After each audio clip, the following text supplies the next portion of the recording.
Show him. Show him the butt.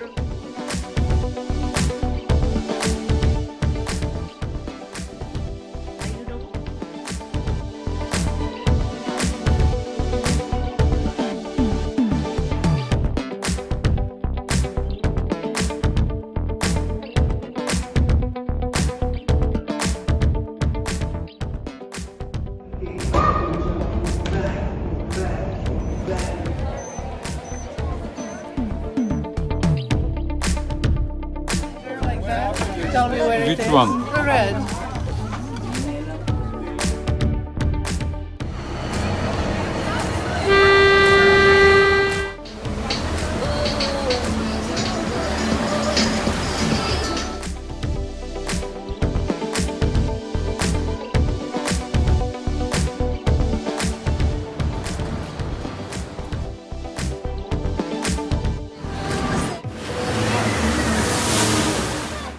Allowed to stop. It's only going to be for a few seconds. So an action or sports setting, something with a high shutter speed, even video usually works the best. And please make sure that you hold on to those cameras and all of your other personal belongings. They were not first discovered by the Western world until 1901, which is pretty recent, relatively speaking. Didn't help that nobody believed them when they told people what they found, but that's because they told people they found a tall, dark brown animal with the legs of a zebra and the head of a giraffe. Everyone thought they were making it up. They weren't. It's the okapi. They're the only living relative of the giraffe because of the shape of their heads. The boys even have ossiquums, which are the false horns that all the giraffe have. Across the water towards the front left of the truck by the rock wall, that is a black rhino out in the distance. Even from this distance, you can see they are massive out at the shoulder, and girls like these ones, not too much shorter. Easiest way to tell the difference? Girl kudu are one of the few African antelopes that do not grow horns. The boys grow horns at a time before they need to come up for air. They can even sleep under the water. Hippos will automatically come up for air when they need it, sometimes going right back under without waking up. It's a reflex the hippos have that's kind of neat, just makes them a little harder to find. Sure enough, there's a whole group of them in the waters out to the left, just to the left of the island. We're actually not the only ones that know that these trees store water. Elephants figured it out too.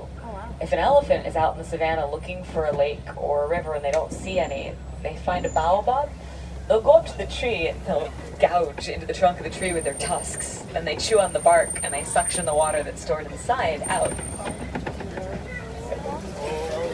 I know it's the animals that are a little bit more exciting. As we drive around this corner, it is going to be our first view of the savannah, the Serengeti grasslands. And already you're going to start to see some animals out in the distance.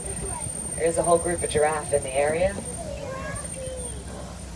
These grasslands do stretch for miles across East Africa. They're home to millions of migrating animals every year, making it kind of like their version of a superhighway. This is the Africa we're working so hard to conserve. Some pretty good views of the group of giraffe out to the right. It's quite appropriately known as a tower. It's a tower of giraffe, and that is so appropriate because they start out big. I don't see any babies in this particular grouping, but baby giraffes stand 6 feet tall when they're born. It means they can look into the eyes of any full-grown adult human standing in the grasses next to them from birth. Now, I know height gets a little skewed from this distance and from the height of the truck. To show you how big these animals really are, the armrests at the side of our truck are over 6 feet off the ground. The legs on the littlest giraffe out there are at least 6 feet long. We are very high up in the air today. They are going to spend about 16 to 20 hours a day eating or chewing. Giraffes spend most of the day chewing on stuff. Do the math. Notice 20 hours a day chewing on stuff doesn't leave a lot of time left for anything else, like sleep. They don't sleep for long periods of time. They take really short naps throughout the day. These are full grown, that's as big as they get. They'll jump 6 feet in the air repeatedly when frightened or excited, and literally spring from place to place down palm trees. There's probably a couple more hiding nearby. There's one in between the rocks, straight out to the left. Mandrills are the largest of the monkey species, but if you're looking at the girls, it's not saying much. The girls only weigh about 35 pounds. About 150 pounds, remember? Rhinoceros. Based off the size, the two little ones out there are probably somewhere between 5 and 10 of white rhino. I see the mama. Oh my goodness.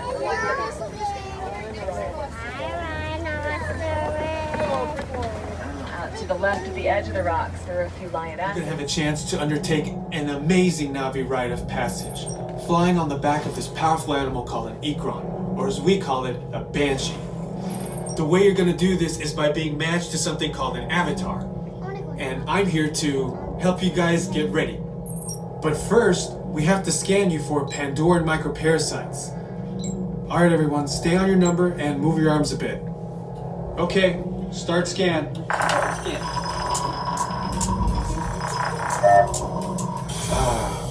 You've all got them. But don't worry, they're very common around these parts. Let's start the decon. Initiating GMR decon. Stand still over your number, you're not gonna feel a thing. You're doing great. Almost done here. They're all clear. Great. Now let's go over how all this works. Like I said before, you're going to be matched to these things called avatars, which look a lot like the Navi. They're created by blending human DNA and Navi DNA. Once we match you to an avatar, thanks to a special link chair, your mind will be able to control that avatar. Using avatars to fly this way was all figured out by my boss, Dr. Jackie Ogden. She leads our science team, which is part of the Pandora Conservation Initiative, and we're here in the Valley of Moara studying banshees and their environment. Over a generation ago, this enormous company called the RDA created a lot of damage to the area through their bad mining practices and conflicts with the Navi. Just like on Earth, it can take decades for ecosystems to recover. One way to understand what's going on with an ecosystem is to study what are called keystone species. These are animals like tigers, jaguars, seals. The banshee is one of these important animals. Dr. Ogden is the foremost expert on studying the ikron and has spent years researching them. Unfortunately, banshees live high in rookeries and humans can't get anywhere near them without becoming their lunch. But the Navi and avatars can. In fact, the Navi have been riding on the backs of banshees since their earliest history. Thanks to science, avatars can ride on banshees too. That's why you're linking to an avatar. Okay, to get you flying on a banshee, we need to find each of you an avatar. Let's prep the genetic sampling. I'm on it. Okay, first we need to find the compatible match of your genetic material with the genetic material of one of the avatar bodies that we already have.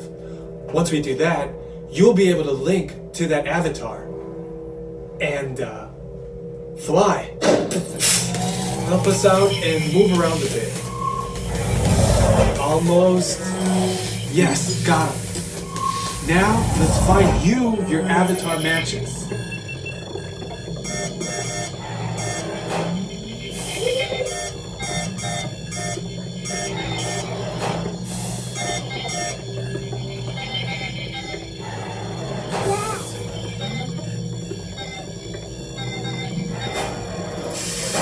Alright, you've all been matched with avatars. Looks like they're ready for you in the next room. When the door opens, please go inside, all the way in, and stand over the same number that you're standing over now.